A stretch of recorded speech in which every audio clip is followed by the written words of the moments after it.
Today we're going to talk about tangible contract word and non-tangible contract word.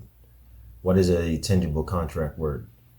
A tangible contract word is a word that you and I can certify, meaning we know what that word is, like the word car or house or banana. We know what that word means. Whereas the non-tangible contract word are words that we don't really know what it is. We just use it, like the word the or by or to, to, or a or out or yours. We don't know what a yours is. You cannot hold a yours in your hand or a out in your hand or a in your hand. These are non-tangible contract words.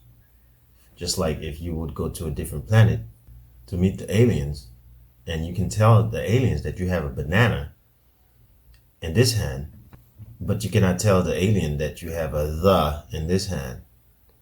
They'll probably zap you.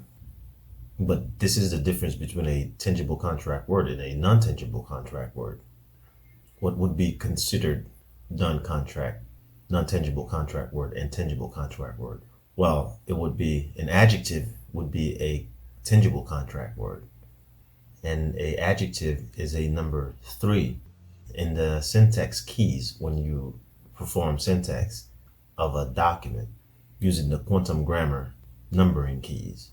And a non-tangible contract word would be an adverb. And the number for adverb is 1 in the quantum grammar syntax keys words. Now, so when we syntax, we look for the adjective and the adverb.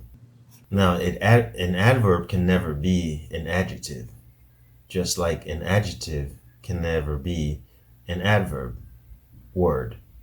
So a the or a in will never be an adjective. It will always be either an adverb or a verb or a pronoun, because verb and pronoun can be any word in the English language when you syntax it. When you syntax a fiction document, that's what you'll find. You'll find that a pronoun and a verb can be any word. And a adjective is a tangible contract word, but cannot be any word. It cannot be an adverb word. And a adverb is a non-tangible contract word and cannot be a tangible contract word like a pronoun or a adjective. So depending on what the sentence indicates, you put the appropriate syntax keys on top of any word in the sentence that you're syntaxing. And this is how it works. For example, if you write for the pen, if you syntax that, because we already give closure to our positional lodio, for the is the position lodio and pen. For the pen is correctly written.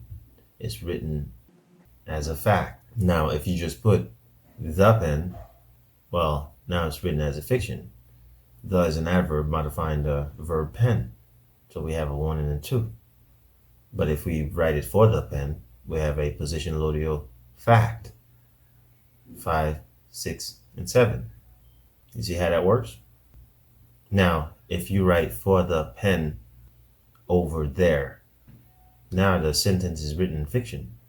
Now you have for, which is a pronoun, the, which is an adverb, pen, which is a verb, over, which is an adverb, there, which is another verb. You see that? And that's how you syntax. Okay, I'm going to cut it short, and I'm going to continue making these little mini videos, small clips. Then Raise Wisdom, this channel is here to help you learn this technology. Correct sentence structure, communication, per se, syntax, grammar, language, performance, if you want it.